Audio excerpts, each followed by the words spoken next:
अंजल चाकमा उत्तराखंड गया। शिक्षा तो मिली, लेकिन जान भी गंवानी पड़ी।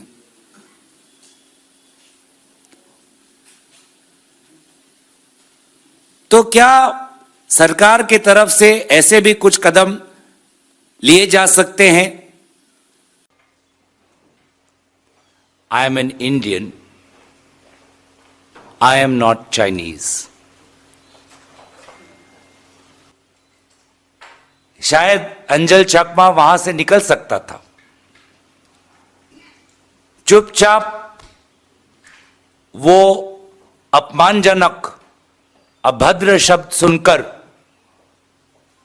वो अपने दर्द को निगलकर वहां से निकल सकता था। और शायद अगर वो करता तो आज भी जीवित होता। लेकिन उस दिन तो सुन रहे थे आप, यहां I am an Indian not Chinese.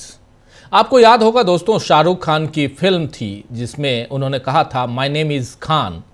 उसका डायलॉग था, और my name is Khan and I am not a terrorist. याद होगा आपको। शाहरुख खान अमेरिका में भेदभाव का वो प्रसंग था उस वक्त उस फिल्म में, और उस पर उन्होंने कहा था। और वो पूरे नॉर्थ इंडिया के वेदर सिस्टम को बनाती हैं। करो, हम देख रहे हैं। और वो पुलिस, उनके बीजेपी शासित प्रदेशों की पुलिस क्यों नहीं रोक पाती है? क्योंकि पुलिस भी जानती है कि कौन लोग हैं। अभी फोन आएंगे, छोड़ा जाएगा उनको। तो इस नफरत की पॉलिटिक्स का एक राजनीतिक जवाब जो है वो पूरे देश को देना चाहिए। केवल राजनीतिक पार्टियों की जिम्मेदारी नहीं है, जो राहुल गांधी ने कहा कि समाज की जिम्मेदारी है कि इस नफरत की पॉलिटिक्स को हराए, वरना ये कोई भी नहीं बचेगा। आप देखिए कि 4-5 लोगों पे हमले हो गए तुरंत, और अधिकांश हमले उत्तराखंड में हो रहे हैं जहाँ बीजेपी की सरकार आई है। क्या बीजेपी की सरकार जब नहीं थी वहां पे ऐसे हमले उत्तराखंड से कहीं सुनाई पड़ते थे? कभी नहीं। जी राजीव जी बिल्कुल, बहुत इंपॉर्टेंट बातें हम लोग यहाँ कर रहे हैं। ज़रा जल्दी से सुनील शुक्ला जी, सुनील जी, क्या यहाँ नफ़रत की पॉलिटिक्स जो है अब उसकी हम पराकाष्ठा देख रहे हैं? एक टॉप लेवल पर वो पॉलिटिक्स पहुँच चुकी है। दूसरी तरफ 2 केस, अरावली का केस सामने है और केस जो है दूसरा सेंगर का सामने है। तीसरा तो देहरादून का मामला हम लोग देख ही रहे हैं, लिंचिंग की बात। जरा इस पर भी आपकी टिप्पणी। धन्यवाद राजीव जी।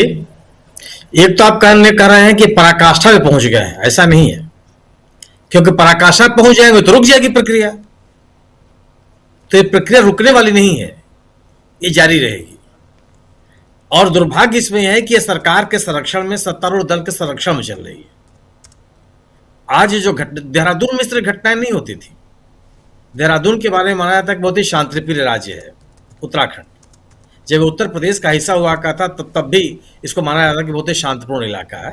तमाम तरह के लोग वहाँ रहते हैं, आते हैं, जाते हैं, पर्यटकों की बड़ी संख्या आती जाती रहती है। लेकिन वहाँ भी इस तरह घटनाएं कभी नहीं होती थी। लेकिन अगर इस तरह घटनाएं हो रही हैं तो यह नया थोड़े हो रही है। आप याद, अगर आप 1 लाख के मॉब लिंचिंग घटना में जो आरोपी हैं उनके मुकदमे वापस लेने की बात करेंगे, अगर आप ये कहेंगे कि अगर मुकदमे वापस हो जाएंगे तो सांप्रदायिक सद्भाव फैलेगा, तो फिर आप इस तरह की मॉब लिंचिंग घटनाएं कैसे रोक सकते हैं? अगर आप बिल्किस बानो के सामूहिक बलात्कार के हत्या के आरोपियों को जेल से रिहा करेंगे, उनका सम्मान करेंगे, तो फिर आप मॉब लिंचिंग घटनाओं को कैसे रोक लेंगे? इक्का दुक्का घटनाएं नहीं है। और शाह जी ने सही कहा कि आखिर ये अगर भारतीय जनता पार्टी शासित राज्यों में ही क्यों होता है?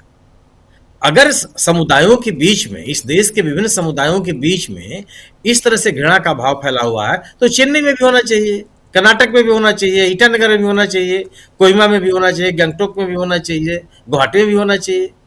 लेकिन ऐसा तो नहीं होता। कुछ राज्य हैं जहां भारतीय जनता पार्टी लंबे समय से शासन में है या लगातार शासन में है, वहां इस तरह घटनाएं हो रही हैं। तो ये घटना, और सरकार इसको रोकने की कोशिश नहीं कर रही है। जो लोग इन घटनाओं में शामिल हैं उनकी पहचान करके उनको दंडित करने का प्रयास नहीं करती, एक संदेश देने का कोशिश नहीं करती। इसके पीछे उद्देश्य क्या है कि इससे, इन घटनाओं से निश्चित रूप से आपको राजनीतिक लाभ होता है।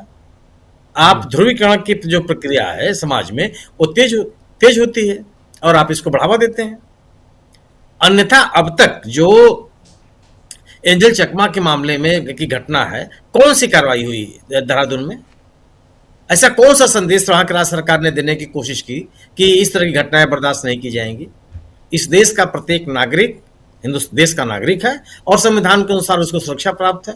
यह संदेश सरकार देने का प्रयास क्यों नहीं करती? अगर जब आप घुसपैठिए की बात करते हैं बिना किसी आधार के, तो क्या बताना चाहते हैं आप ये देना चाहते हैं ना कि समाज में, इस देश में दो तरह के लोग हैं। एक ऐसे लोग हैं जो यहाँ के नागरिक नहीं है और जबरदस्ती घुसपैठ किए हैं और आप उनकी पहचान भी नहीं करना चाहते। इस देश का कोई नागरिक किसी घुसपैठियों को स्वीकार करने के लिए तैयार नहीं है। कोई हम और आप अपने घर में किसी घुसपैठियों को स्वीकार करने के लिए तैयार नहीं है, समाज में कैसे कर लेंगे? समाज कभी स्वीकार नहीं करता, विजातीय तत्वों को कभी स्वीकार नहीं करता हो। लेकिन आप उनकी पहचान तो कीजिए। समाज तो नहीं कर रहा है किसी को। समाज के किसी हिस्से से क्या इस तरह की मांग कहीं उठी कि मेरे मोहल्ले में, मेरे गांव में, मेरे घर में, मेरे शहर में, मेरे जिले में इतनी बड़ी संख्या में या 2-4 लोग घुसपैठी आ गए? और यह दायित्व, यह जिम्मेदारी कुछ लोग अपने हाथ में कैसे ले सकते हैं? अगर जम्मू कश्मीर का, अगर श्रीनगर का कोई युवा लखनऊ के शहर में वह ड्राई फ्रूट्स बेच रहा है तो उनके ऊपर हमला करने वाले ये कौन लोग होते हैं? यह कानून हाथ में लेने की जिम्मेदारी किसने कब किसको सौंप दी? इसके लिए तो तंत्र बना हुआ है। अगर कोई ऐसा व्यक्ति है, ऐसा समूह है, ऐसे लोग हैं जो बाकायदे नियोजित तरीके से इस तरह की गतिविधियों में शामिल हैं, तो उनकी पहचान जो संस्थाएं वो करें, उनके खिलाफ कार्रवाई करें। लेकिन सड़क के किनारे पटरी पर अगर कोई व्यक्ति कोई सामान बेच रहा है और आप आइए और आप उसका सामान फेंक दीजिए, लूट लीजिए, उसको मारिए पीटिए और उसके बाद पूरा का पूरा तंत्र चुप रहे, शांत रहे, तो ये तो बाकायदे एक सुनियोजित तरीके से आप इसको बढ़ावा दे रहे हैं। और बढ़ावा इसलिए दे रहे हैं कि इससे आपको दलीय लाभ मिलता हुआ प्रतीत होता है। लेकिन अगर यह दलीय लाभ मिल भी रहा हो तो किस कीमत पर? समाज में किस तरह के तनाव, घृणा, आपस में दूरी, एक समावेशी समाज के निर्माण में अवरोध, क्या क्या नहीं करते हैं। और इस तरह की स्थितियों को पैदा करके आप क्या हासिल कर लेंगे? कम से कम बेहतर समाज तो आप नहीं बना सकते, बेहतर देश तो आप नहीं बना सकते।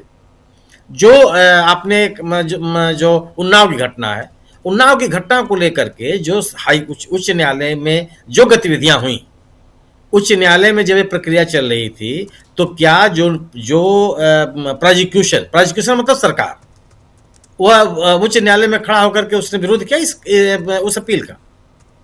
सरकार के इस निर्णय के खिलाफ सरकार ने पूरी तत्परता से कोई कार्रवाई करने की कोशिश की? सत्तारूढ़ दल के लोगों के बता रहे हैं पिछले 8 दिन से कार्बी आंगला